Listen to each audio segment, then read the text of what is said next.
बिस्मिल्लाहिर्रहमानिर्रहीम। अस्सलाम वालेकुम students, welcome to the platform of allied college of health sciences Multan. तो students, as you know we have discussed about classification of bacteria in the previous lectures. Previous lectures में students हमने classification of bacteria को discuss किया था। तो थोड़ा सा उसका फीडबैक ले लेते हैं, बिकॉज हम थोड़ा सा जब रिवाइज कर लेते हैं तो हमारा जो है ना नेक्स्ट टॉपिक की तरफ ज़्यादा आप कह लो कंसंट्रेशन डेवलप हो जाती है, क्योंकि हमें थोड़ा सा नो हाउ हो जाता है कि हमने क्या क्या जो है वो स्टडी कर लिया हुआ है। तो स्टूडेंट्स, प्रीवियस लेक्चर्स में हमने डिस्कस किया था about the classification of bacteria, और क्लासिफिकेशन में मैंने आपको बताया था कि हम डिफरेंट आप कह लें कि कैटेगरीज रख लेते हैं कि बैक्टीरिया को हमने किस बेस पर जो है वो डिवाइड किया है। तो स्टूडेंट्स, माइक्रोबायोलॉजी के अंदर बैक्टीरिया को डिवाइड करने के बहुत ज़्यादा आप कह लो कि हम सिनेरियोज़ हैं कि हम मुख्तलिफ सिनेरियो के बेस पर बैक्टीरिया को जो है वो क्लासीफाई कर देते होते हैं। तो सबसे पहले हमने बैक्टीरिया को क्लासीफाई किया था on the basis of morphology. Morphology में स्टूडेंट्स हमने जो है वो पढ़ लिया था कि बैक्टीरिया जो है वो 3 टाइप्स हमने इसकी स्टडी कर ली थी, जिसमें था हमारे पास कोकाई, बेसिलाई और स्पाइरल। तो मैंने आप लोगों को बताया था कि कोकाई में वो जो बैक्टीरिया होते हैं वो स्फेरिकल होते हैं, बेसिलाई में वो बिल्कुल रॉड लाइक होते हैं, और स्पाइरल के अंदर हमने कहा था कि उनकी वाइंडिंग होती है वो थोड़ा से हेलिकल होते हैं। तो वो हमने स्टडी कर लिया था। उसके बाद हमने कोकाई में फर्दर डिस्कस किया था स्टूडेंट्स कोकस के बारे में। Then we discussed about diplococcus, streptococcus, tetrads, sarcina. इसको हमने सार्सिना के बाद स्टेफ्लोकोकस को स्टडी किया था। Then we discussed about bacilli, हमने बेसिलाई को स्टडी किया था। उसमें डिप्लोबेसिलाई, स्ट्रेप्टोबेसिलाई और एक्टिनोमाइसीड्स को हमने स्टडी कर लिया था। उसके बाद स्टूडेंट्स हमने पढ़ा था स्पाइरल के हवाले से। तो इसमें मैंने आपको बताया था कि ये जो है वो क्वाइल्ड बैक्टीरिया होता है। इसमें विब्रियो आ जाते हैं, स्पाइरलम आ जाते हैं और स्पाइरोकीट्स आ जाते हैं। उसके बाद हमने स्टडी किया था ग्राम पॉजिटिव और ग्राम नेगेटिव बैक्टीरिया को। इसमें हमने बैक्टीरिया को किस बेस पर क्लासीफाई किया था? हमने बैक्टीरिया को क्लासीफाई किया था on the basis of staining. उसमें भी मैंने आपको सारा स्टेनिंग का बताया था कि हमने किस तरीके से क्रिस्टल वॉयलेट डाला था, प्राइमरी डाई डाला था। उसके बाद जो है वो हमने उसमें आयोडीन सॉल्यूशन डाला था, फिर डी कलराइज़र डाला था, और फिर एट द एंड हमने काउंटर स्टेन डाला था। तो जिस बैक्टीरिया ने अपना प्राइमरी स्टेन मेंटेन रखा था उसको हमने ग्राम पॉजिटिव कहा था, उनका कलर पर्पल था। और जिन्होंने अपना प्राइमरी स्टेन मेंटेन नहीं किया था और काउंटर स्टेन ले लिया था, यानी पिंक कलर का सेफ्रानिन, तो उनको हमने ग्राम नेगेटिव कह दिया था। ठीक है, ये हमने बैक्टीरिया को क्लासीफाई कर लिया था। Next, we classified bacteria on the basis of motility. Motility में स्टूडेंट्स हमने डिस्कस किया था कि कुछ बैक्टीरिया जो है वो मोटाइल होते हैं, मीन्स हरकत कर सकते हैं, और कुछ बैक्टीरिया जो है वो हरकत नहीं कर सकते। तो that was all about the previous lecture of microbiology chapter number 2। Now we will move towards the current topic of discussion is growth and reproduction in bacteria. Students, bacteria में भी ग्रोथ भी होती है, रिप्रोड्यूस भी होते हैं bacteria.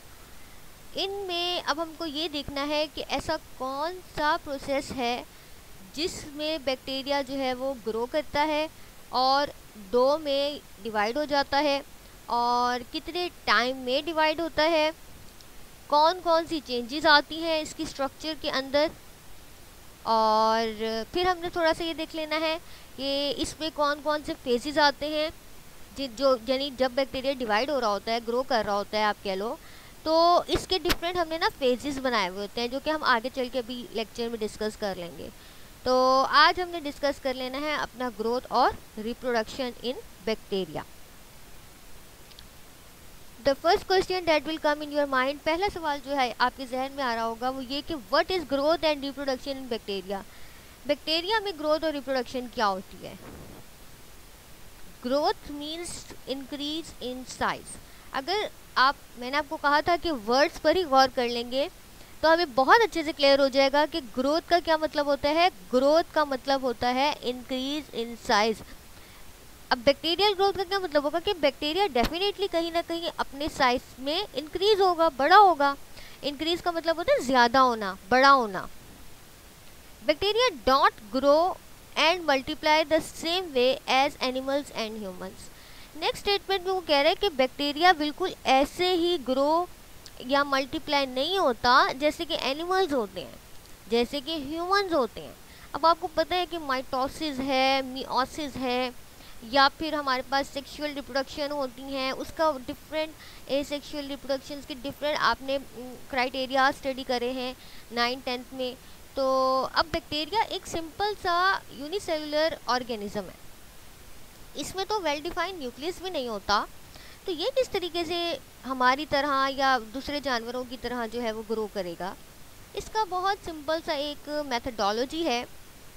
तो हम वो मेथडोलॉजी डिस्कस करेंगे, वो कौन सा तरीका है, वो कौन सा प्रोसेस है जिससे बैक्टीरिया जो है वो डिवाइड होता है।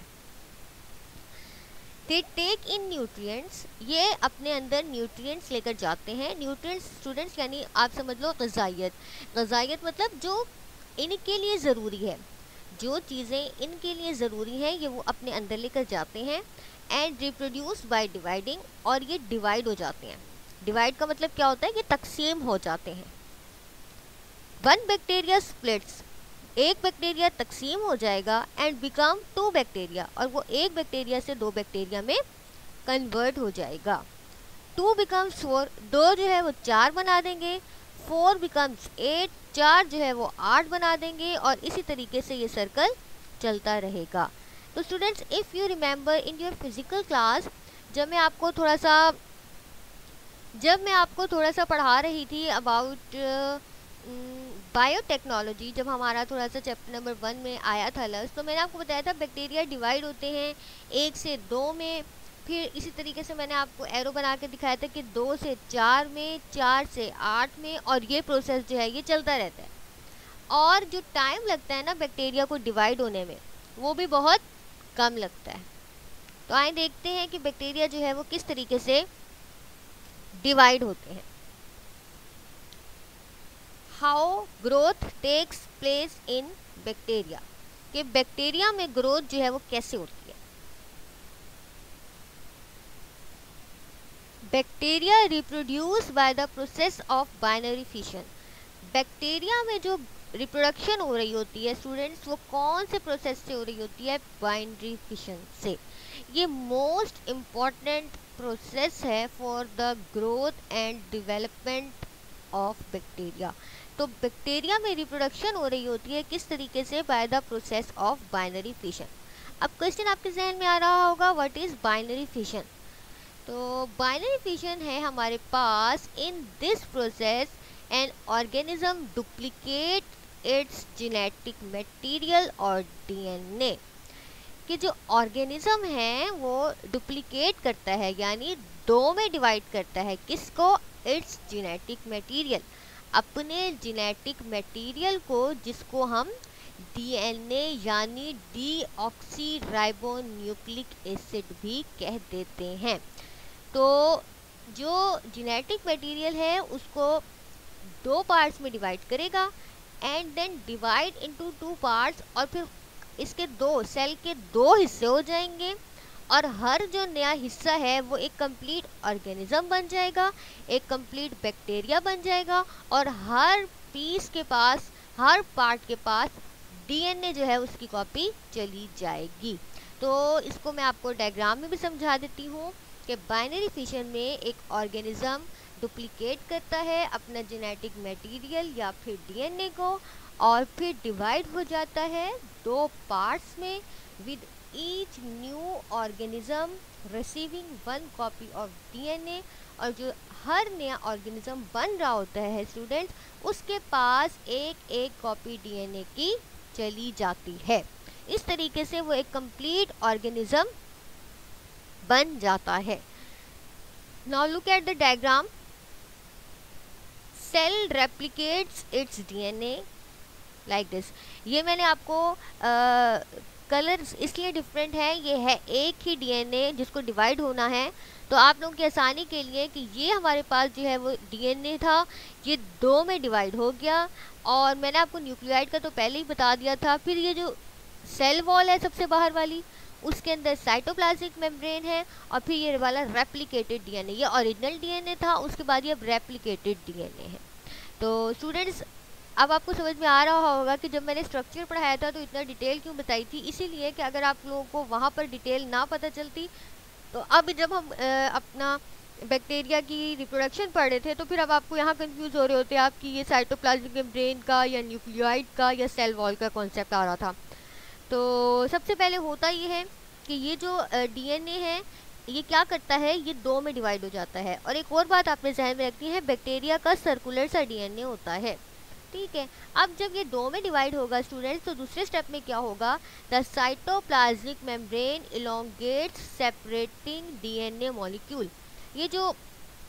ये आपको साइटोप्लाज्मिक मेम्ब्रेन नजर आ रही है, थोड़ी सी लेंथ में बढ़ जाएगी, ये देखिए ऊपर से नीचे में देखिए फ़र्क है, ये बढ़ जाएगी, और जो डीएनए मॉलिक्यूल्स हैं वो एक थोड़े से एक दूसरे से सेपरेट हो जाएंगे लाइक दिस। ये देखिए पहले तो ये थोड़े अटैच हैं, बट अब ये एक दूसरे से सेपरेट हो जाएंगे। उसके बाद cell wall form, cell wall बनेगी, यहाँ पर अलग से एक सेल वॉल बनेगी, और मेम्ब्रेन जो है ना, मेम्ब्रेन कौन सी, साइटोप्लाज्मिक मेम्ब्रेन, वो इन्वेजिनेट, आप देखो ये अंदर की तरफ जा रही है, अंदर की तरफ कर्व हो रही है, ये देखिए। फिर क्या होगा कि क्रॉस वॉल फॉर्म्स कम्प्लीटली, अलग से अब ये जो मेम्ब्रेन सेल वॉल है वो बन जाएगी, सेल मेम्ब्रेन डेवलप हो गई है। अब ये जो एक ऑर्गेनिज्म था, एक सेल था, अब वो आहिस्ता आहिस्ता दो सेल में डिवाइड हो चुका है। फिर क्या होगा, ये डॉटर सेल बन जाएंगे। डॉटर सेल क्या होते हैं स्टूडेंट्स की, newly formed cells after the division of bacteria is called daughter cells. ये जो दो नए सेल बने हैं, इन दो नए सेल्स को ही डॉटर सेल कह देते हैं। अगेन थोड़ा सा डिस्कस कर लेते हैं कि सेल रेप्लिकेट करता है अपना डीएनए। ये देखिए ये इसका ओरिजिनल था, फिर इसने इसको दो में डिवाइड कर दिया। उसके बाद क्या हुआ कि ये जो सेल मेम्ब्रेन है वो थोड़ी सी इलोंगेट हुई, यानी थोड़ी लेंथ में बढ़ गई, और जो दो डीएनए मॉलिक्यूल थे वो एक दूसरे से सेपरेट आउट हो गए, अलहदा हो गए। उसके बाद जो सेल वॉल है वो बनी, और सेल मेम्ब्रेन ने अंदर की तरफ जो है वो पेनिट्रेट किया, अंदर की तरफ मूव किया। फिर क्या हुआ कि वो दो जो है वो सेपरेट सेल बन गए, क्रॉस वॉल फॉर्म्स कम्प्लीटली, ये देखिए अलग अलग से एक इन्होंने अपने पार्ट बना लिए, और उसके बाद जब ये फाइनल डिवाइड हो जाता है तो ये कुछ इस तरह से नज़र आता है। तो ये हमारे पास जो होते हैं ये डॉटर सेल्स कहलाते हैं। प्रीवियस हमने जो बात की, in this process organism duplicate its genetic material और DNA and then divide into two parts with each new organism receiving one copy of DNA like this. कि यहाँ पर हर part is receiving one copy of DNA. So this is the binary fission.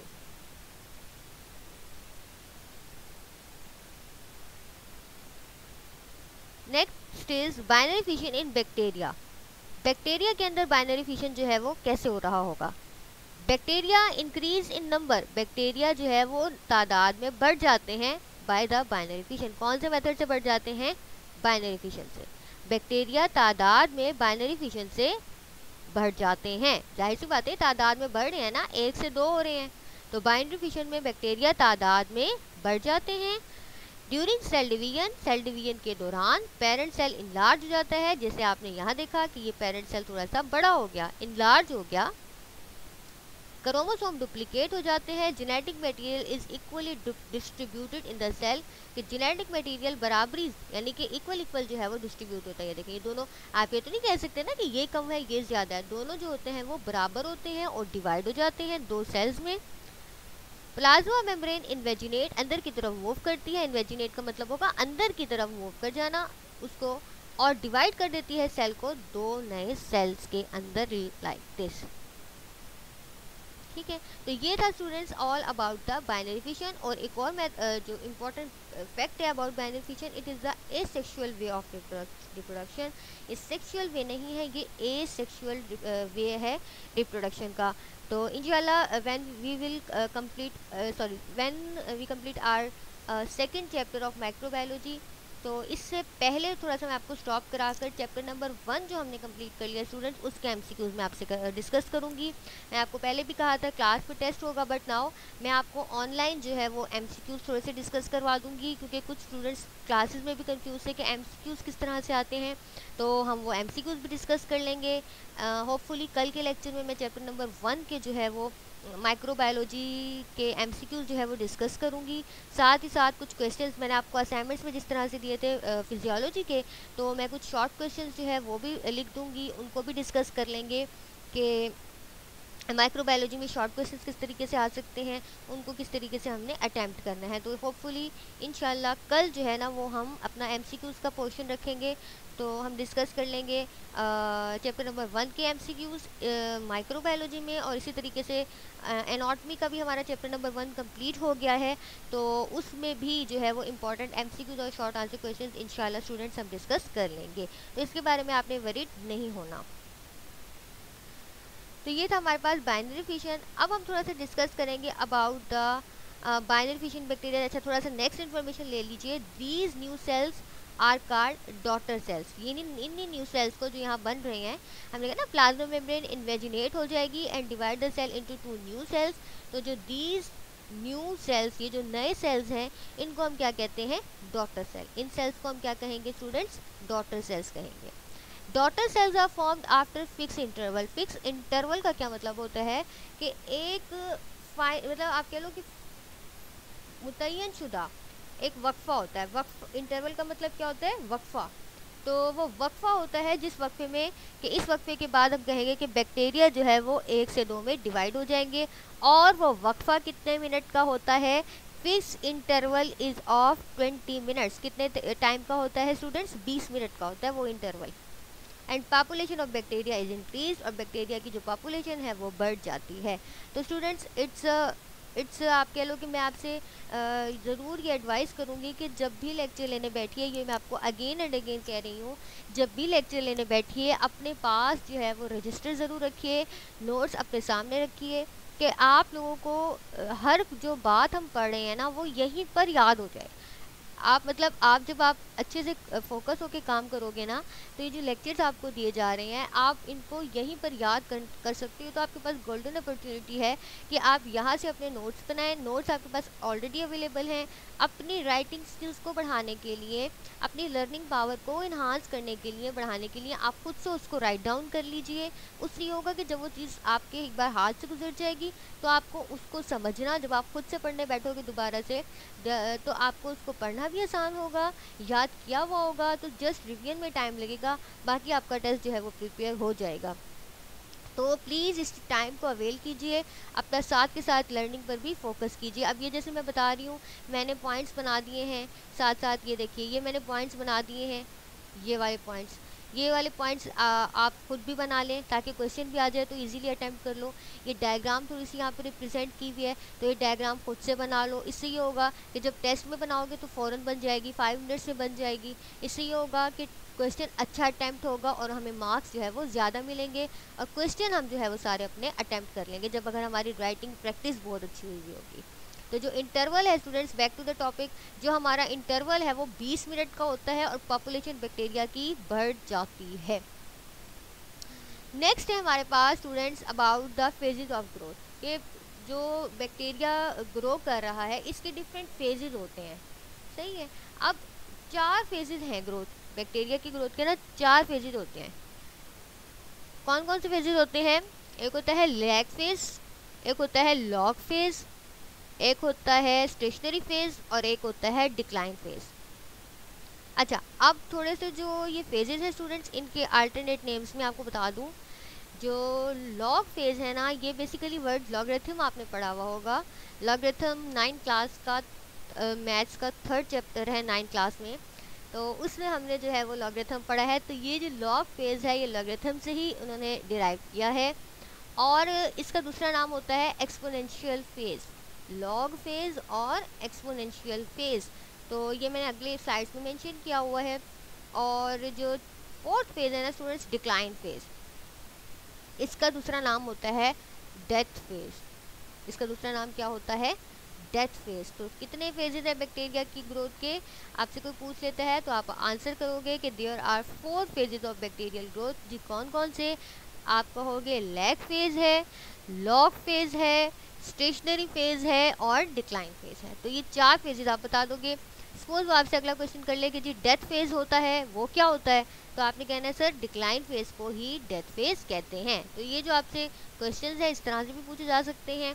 इंशाल्लाह मैं आपसे जब discuss करूंगी तो आपको और अच्छे से आइडिया हो जाएगा।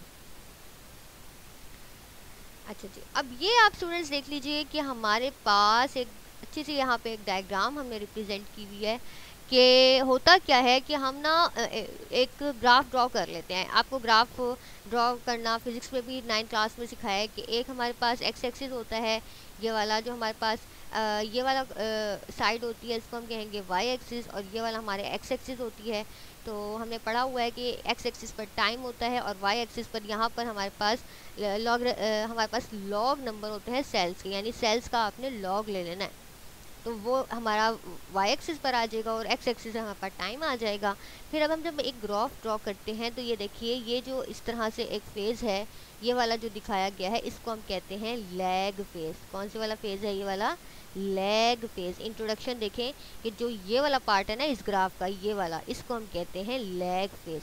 फिर जैसे ही ये कर्व ऊपर की तरफ जा रही है, ये देखिए ऊपर की तरफ जा रही है, इसको हम कहते हैं लॉग फेज़। लॉग फेज़ का दूसरा नाम क्या होता है? लॉग फेज़ का दूसरा नाम होता है एक्सपोनेंशियल फेज़।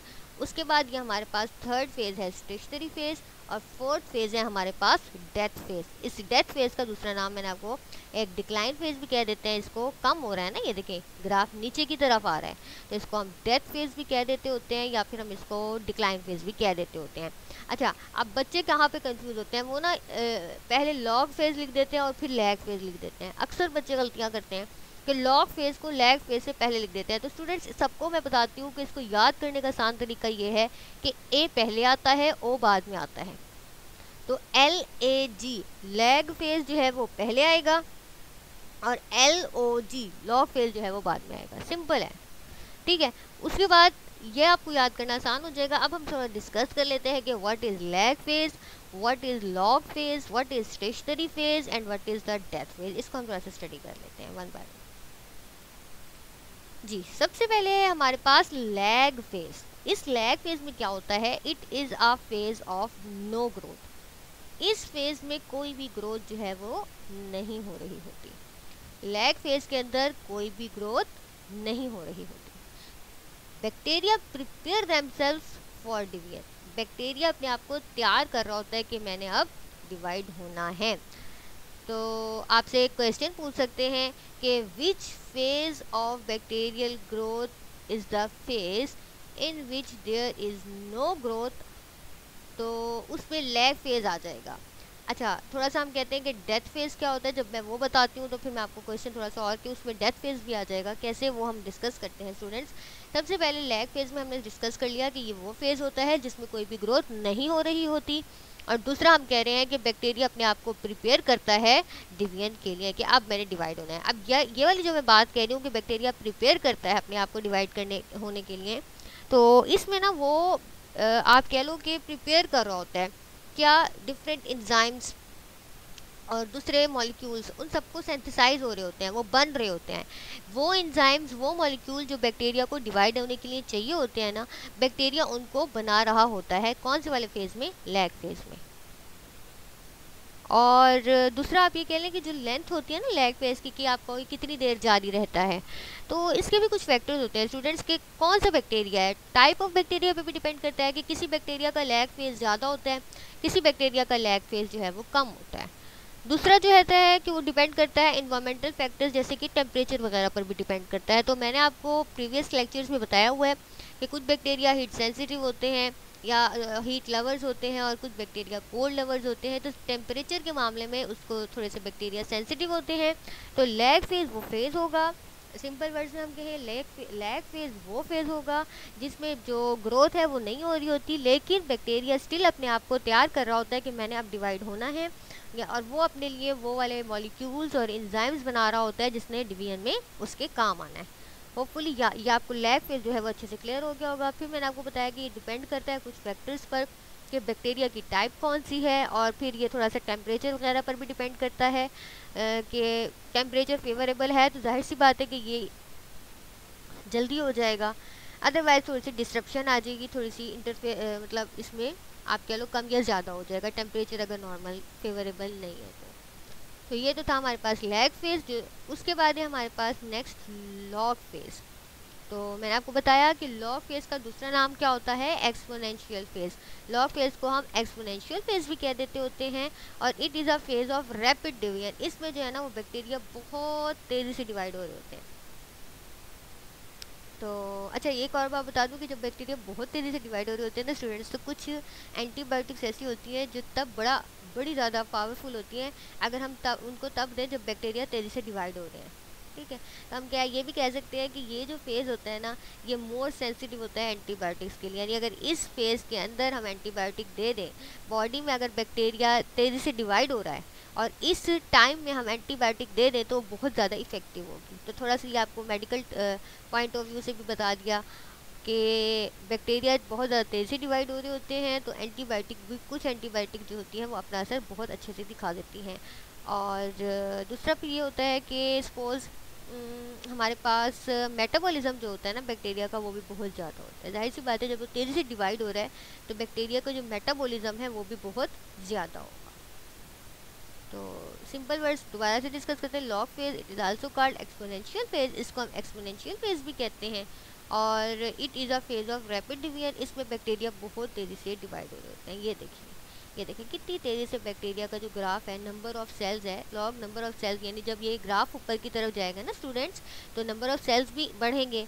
तो ये देखिए ये जैसे ही ग्राफ ऊपर जा रहा है नंबर ऑफ सेल्स भी तेज़ी से बढ़ रहे हैं। तो ये वाला जो फेज़ होता है ना इसमें बैक्टीरिया बहुत तेज़ी से डिवाइड हो रहा होता है। इस फेज़ के अंदर अगर आप एंटीबायोटिक दो तो वो बहुत ज़्यादा मुअस्सर होगी, बहुत ज़्यादा फ़ायदेमंद होगी, क्योंकि एंटीबायोटिक अगर तेज़ी से डिवाइड होते हुए बैक्टीरिया के ऊपर अप्लाई की जाए तो वो अपनी असर बहुत जल्दी दिखाती है। तो ये वाला फेज़ लॉग फेज़ कहलाता है, या फिर हम इसको एक्सपोनेंशियल फेज़ भी कहते हैं। नेक्स्ट है हमारे पास stationary phase. It is a phase when bacteria death rate becomes equal to bacteria rate of division. यानी जिस रेट से बैक्टीरिया डिवाइड हो रहा है ना स्टूडेंट्स उसी रेट से उसकी डेथ भी हो रही है। तो नेट रिजल्ट क्या होगा, स्टेशनरी फेज, यानी रुका हुआ काम जो है वो रुका हुआ है, जितने पैदा हो रहे हैं उतने ही मर रहे हैं, तो काम हमारा रुका हुआ है। तो आप ये देखिए, ये देखें, ये एक स्ट्रेट सी लाइन आपको आपने ग्राफ्स के अंदर स्टडी भी किया होगा कि जब ऐसे सीधी लाइन हो जाती है ना, ये वाली सीधी लाइन हो जाती है तो वो स्टेशनरी की तरफ, कांस्टेंट की तरफ जो है वो इशारा करती है। ग्राफ में हमने पढ़ा हुआ भी है कि अगर इस तरीके से हमें एक स्टेशनरी सी लाइन मिल जाए ना, मतलब सीधी सी लाइन मिल जाए, तो वो चीज़ के कांस्टेंट होने के बारे में बता रही होती है। तो यहाँ पर तो इस फेज़ के अंदर जो बैक्टीरिया डिवाइड हो रहा होता है वो और जो बैक्टीरिया जिस रेट से डेथ हो रही होती है वो दोनों बराबर होते हैं। तो इस फेज़ को हम कहते हैं stationary phase. It is a phase when bacterial death rate becomes equal to bacterial rate of division. इसमें स्टूडेंट्स ये हो सकता है कि जो स्टेशनरी फेज़ है वो तब आती हो जब डिप्लीशन हो जाती है। न्यूट्रिएंट्स जो हमने प्रोवाइड किए थे ना बैक्टीरिया को, इनिशियली हमने कहा था कि बैक्टीरिया टेक इन न्यूट्रिएंट, तो वो जो न्यूट्रिएंट्स है जो वो इसकी ग़िज़ा है बैक्टीरिया की आप कह लो, जो उसके लिए हेल्पफुल है डिवीजन में, वो ख़त्म हो रही है या कम हो रही है। ठीक है, हो सकता है कि वो जो ग़िज़ाई अज्जा हैं बैक्टीरिया के वो उसके कम हो रहे हैं, या फिर जो उसके लिए आप कह लो नुकसानदेह मटेरियल है जिसको हम कहते हैं टॉक्सिक मटेरियल, कि जो बैक्टीरिया के लिए नुकसानदेह मटेरियल है वो जमा हो रहा है, जिसकी वजह से क्या हो रहा है कि बैक्टीरिया की डेथ स्टार्ट हो रही है। अब बैक्टीरिया डिवाइड भी हो रहा है लेकिन उस टॉक्सिक मटेरियल की वजह से इसकी डेथ भी हो रही है, और वो जो दोनों रेट हैं वो बराबर हो रही है, यानी डेथ रेट बराबर हो रहा है डिवीजन रेट के, जिस रेट से डिवाइड हो रहा है उसी रेट से इसकी डेथ हो रही है। तो ओवरऑल ये फेज़ हमारा स्टेशनरी होता है कि इसमें बैक्टीरिया जो है वो डेथ रेट डिवीजन रेट बराबर होती है। और रीज़न्स मैंने आपको बता दिए कि हो सकता है कि न्यूट्रिएंट्स कम हो रहे हों, या फिर जो टॉक्सिक प्रोडक्ट हैं जो बैक्टीरिया के लिए नुकसानदेह हैं वो जमा हो रहे हों। नेक्स्ट हमारे पास है